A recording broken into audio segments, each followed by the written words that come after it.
it's so special and it's so bittersweet to hang up your uniform because you know that you're leaving such a special place. But I think the two of us are really proud of the legacy that we're leaving behind this year. Hi, I'm Jill Marie Jones. You might know me from Girlfriends. You just don't know what it takes to be this stunning.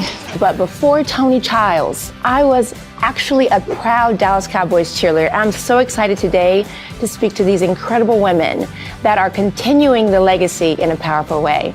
Armani and Jada. Hi, guys. Hi. You look incredible. Thank you. So do you. I know, you look lovely. Oh, well, thank you. First of all, I want to ask, how did it feel when you first put on the uniform? Was it intimidating? I know it was intimidating for me because they're so iconic. It's such an iconic organization and team. Exactly. And you think of everyone who's worn the uniform before you, and you're like, these people are absolutely perfect. How could I now fit into that uniform? And I think that was the biggest thing for me is like, am I qualified to wear this? You know, like this is an iconic piece of material. Yeah. I remember putting it on and being afraid to touch it because I was like, it's so white. And I don't want to ruin it. I don't want to get it dirty. How many black cheerleaders were on your rookie squad? Like when you guys made I it? think we had like 10. 10? You had 10? 10. I think we had the most. I know it was the most that our there had rookie been. season, yeah. Oh my goodness. Okay. We had 5. Looking back, it's kind of a weird thing because I've always, I've been used to being a speckle of pepper in a sea of salt. When I got to the Dallas Cowboys cheerleaders, it was pretty much the same. And so I really leaned on not just the sisterhood because everyone was amazing, but my black sisters. Right. And, and it was really important to me. Did you feel a sisterhood? I mean, I think I did feel the sisterhood right away. We entered during a very interesting time in the world in general. It was 2020. And if you know what was going on then, a lot was going on then. And one of those things was the Black Lives Matter movement. And so for us, at the time, you had that kind of question, of like, I hope people know that we too deserve to be here and we worked hard. But it was a very interesting time, I think, when we tried out. First of all, I just want to say, I followed the whole story. How beautiful and brave. So we went to the dermatologist and they did some tests and it did turn out that I have alopecia. Was it a hard decision to make? I mean, because this is the world watching, I'm sure that was a tough thing, but such a beautiful and brave thing. Like, what made you decide to take that step? Yeah, so I've been talking about my alopecia journey a little bit here and there on social media for the past few years, but I knew as I was coming towards the end of my tenure on the team that I wanted to take a bigger step. And we always have our My Cause, My Boots game where we each get a chance to pick something that is near and dear to our hearts. So I knew that I wanted to use that game to spread the word even more, take a bigger stand. And so the decision was just kind of easy for me. Now, did I know that it was going to turn into the whirlwind that it did? viral? Yes. Absolutely not, because, I had no clue at the beginning of the season that our My Cause, My Boots game was going to be on a Monday Night Football game that was televised for thousands and millions of people to see. So that was just honestly such an iconic moment for me in my tenure because I just wanted to touch one person. I wanted one person to know touched a lot of people. Yeah, and I only wanted to touch one, for one person to know that they weren't alone. And if that one person was good, then I was good.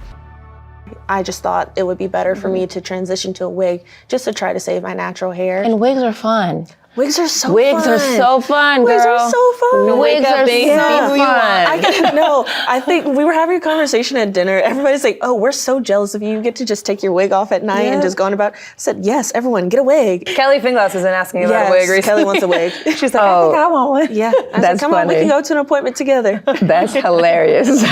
And so you have beautiful natural hair that you wear. We know the makeover day. Yeah. I've seen people that were happy. And I've seen some tears. Yeah. Like, oh, my hair was long and I didn't want it short, or I didn't want to be blonde, or like, ooh, I didn't see me as a redhead. Ooh, I like this. I like this. Let me lean into that, right? How was it like for you? Were you always a natural girl? No. So I actually tried out with my hair straightened and then curled with a curler because I had assumed that's just the way it was supposed to be. You know, everyone else curls their hair on the team. So I actually straightened my hair and then curled it the way I thought they wanted it curled. Okay, so that's not the way that you were wearing your hair normally, but you thought like this is what they probably would want? Exactly. Yeah. So that's the way I auditioned. And then I ran into Kelly Finglass in a parking lot during COVID tests before we went into the bubble. And she saw me with my natural texture and she was like, oh my gosh, I like that. It's Keep that." gorgeous. So I don't really know what I was planning on doing. I was just trying to fit the mold that I thought was there. Isn't that what we always? You're just trying to fit in, you know, you don't want to stick out for the wrong reasons. And I think that's exactly what I was trying to do. And then I've just been blessed to accept my natural hair and the natural curls that I have. And I've gotten so many messages from moms that are like, thank you, my daughter always wants to straighten her hair too. And I tell her, leave it curly, it's beautiful. And I think for me, I'm like, I was that little girl too. Like, I understand what she's feeling, and I'm glad I can show them, like, our natural hair is beautiful. One of the girls, Kayla, she has braids this year. Oh. It's stunning. She's Like stunning. boho braids? Yeah. Yeah. Oh, that's so good. They're stunning they're on the pretty. field, yeah. Back in my day, I don't think that braids were allowed. Yeah. I think they've loved it. They love her They're like, wow, braids. braids are Yeah. beautiful. And you know what? As I've gotten older, what I've learned, sticking out is like, it's good. It is a good thing. Because there's only one of me. Exactly. Correct. You know what I mean? We were born to stick out. We were We not born to fit in. were. Yeah. Okay, so you guys are hanging up your uniforms. Hanging up my uniform was kind of like, it was bittersweet. I knew that I was moving on in my life. How does that feel for you? And what do you want to leave behind? What would you want your legacy to be? The special sisterhood that we have on DCC is so important, and it is so hard to leave behind because you spend so much time with these girls. They're like your second family, especially if you're moving to Texas. I'm from South Carolina, so I know absolutely no one out here except for my 35 sisters. And so They're not going anywhere, They're by not the going way. anywhere. Because I still have Which is friends. Like, great. they're not Yeah. going anywhere. Like, I'm probably never gonna get rid of Jade.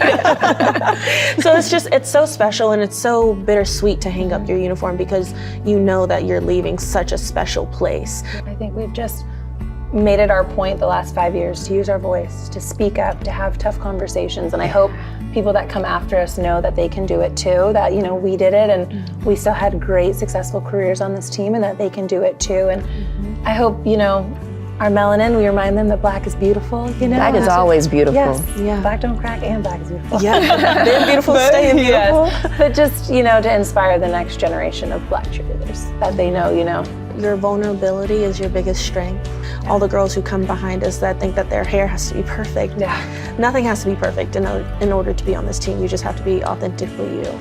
Well, I will say, just as a former Dallas Cowboys cheerleader and a proud black Dallas Cowboys cheerleader, you guys are so phenomenal. And I'm just super excited to even be able to sit here and have this conversation with you. You guys are doing an incredible job.